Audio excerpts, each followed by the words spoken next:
It is strange to speak of your experience and then be challenged somehow on it. Not that the challenge is one to whether or not what's experienced is real, but just kind of a not understanding that it's not, it's just a description of something and not a speculation.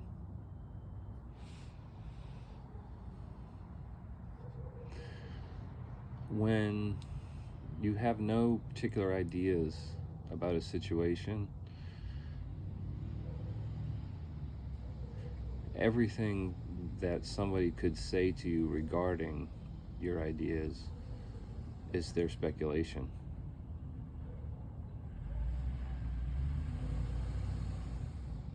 And it just becomes more apparent that it's projection when their comment in no way coincides with your inner narrative.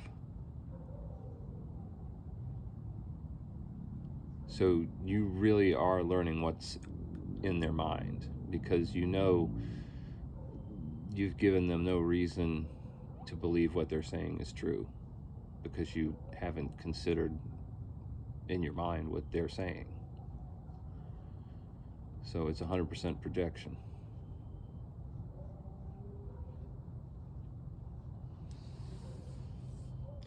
In the context of a relationship, the need to have things a certain way, in my experience, correlates negatively with the long-term success. Having enough rigidities to which another must adapt, to the extent that the human being is an unstable platform, makes for disappointment. People will consistently fall short of expectations. A friend of mine from an older generation told me that if you can't forgive people, you're just going to have no friends eventually. Because everybody's going to let you down at some point.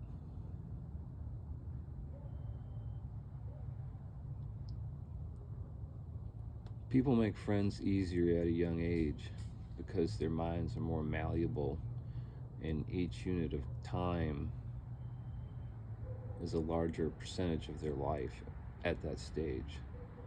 So a person can take up a larger share of their experienced mind space relative to time spent together. And since thoughts are accepted on a first come, first served basis, the place in the mind that's inhabited by friends gets crowded with those early birds we met when each unit of time seemed to hold greater and richer content. Nostalgia is the patina on a memory, but to the extent that it's something cherished in mind that's not real, it's a kind of desire, a suffering. It is desire looking backwards. People's minds solidify with age, and so it's harder to make your impression on them later in life. They don't have enough time observing to see whether or not you're trustworthy. And of course, as we get older, we all become more invisible.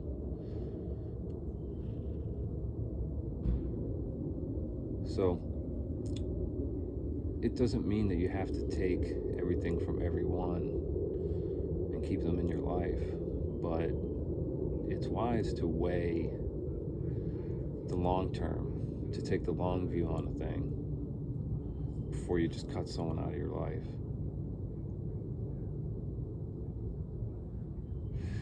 The more ideas there are about the way the world needs to be on a day-to-day basis, the more opportunities there are for conflict.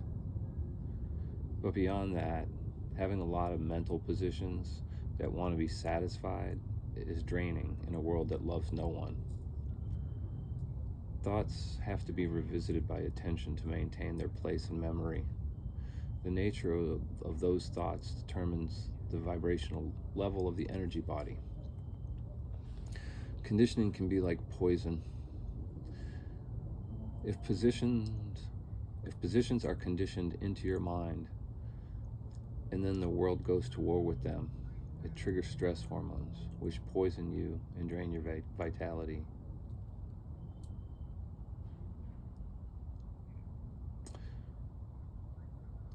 And to the extent that it is mutually exclusive to what appears in the present, it also keeps you chasing something within that can't be identified, but seems to appear when something novel catches the attention.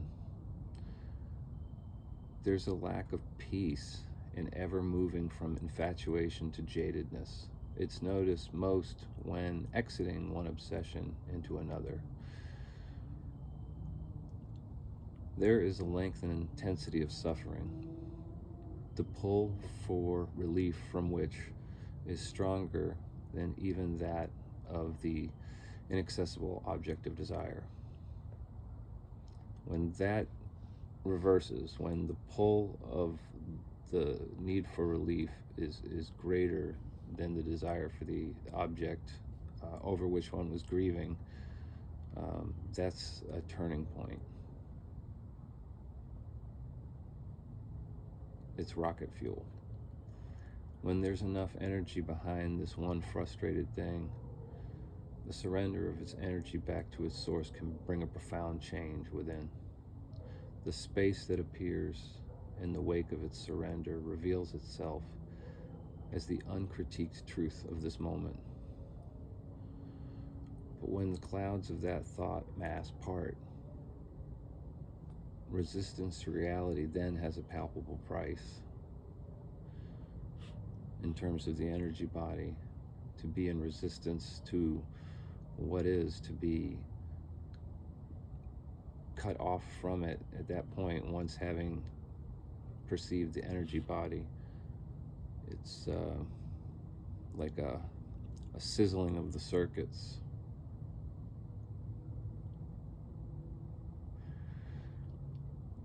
And so, to the extent that the conceptual self is made out of ideas that, you know, they compete with reality for attention,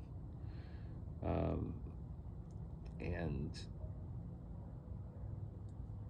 the bounty of spaciousness is more appreciated and experienced, then there's kind of an unraveling of the conceptual self.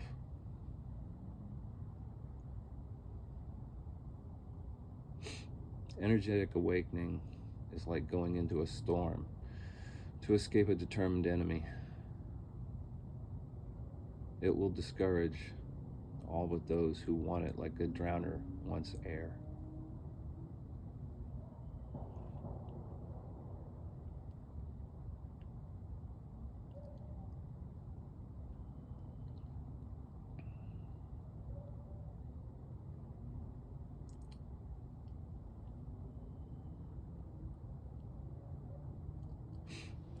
A lie always involves a thought, but the truth is not an idea, it is reality.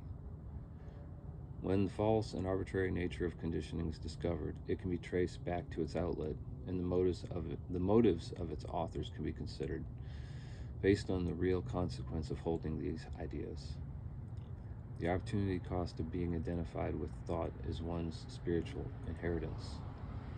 But the purveyors of this content don't partake in that inheritance either, as doing so would preclude the need to exploit others.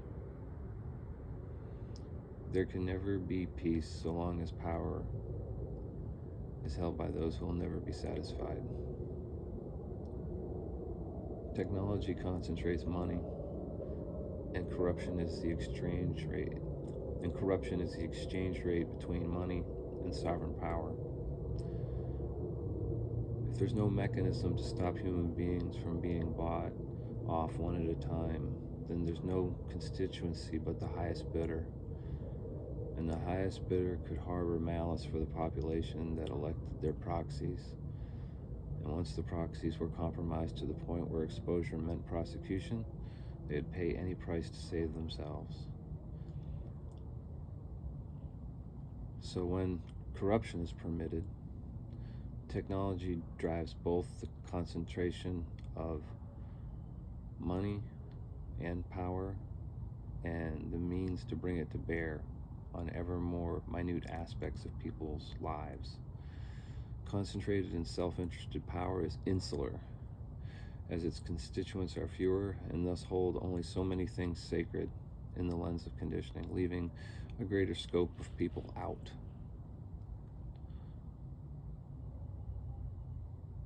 The reality of this manipulation is enough to guard the senses, to regard mass media as an infomercial that sells the worldview of billionaires. There was a time when media was less consolidated, and there are generations of people whose formative experiences came from media sources they had more reasons to trust. But after that conditioning of trust solidified, media became more concentrated.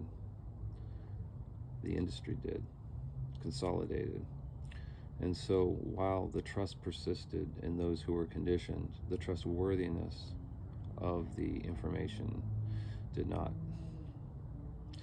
Despite concentrated mass media, the expanded scope of available information from the internet has allowed the public to find alternative narratives to the one portrayed on television.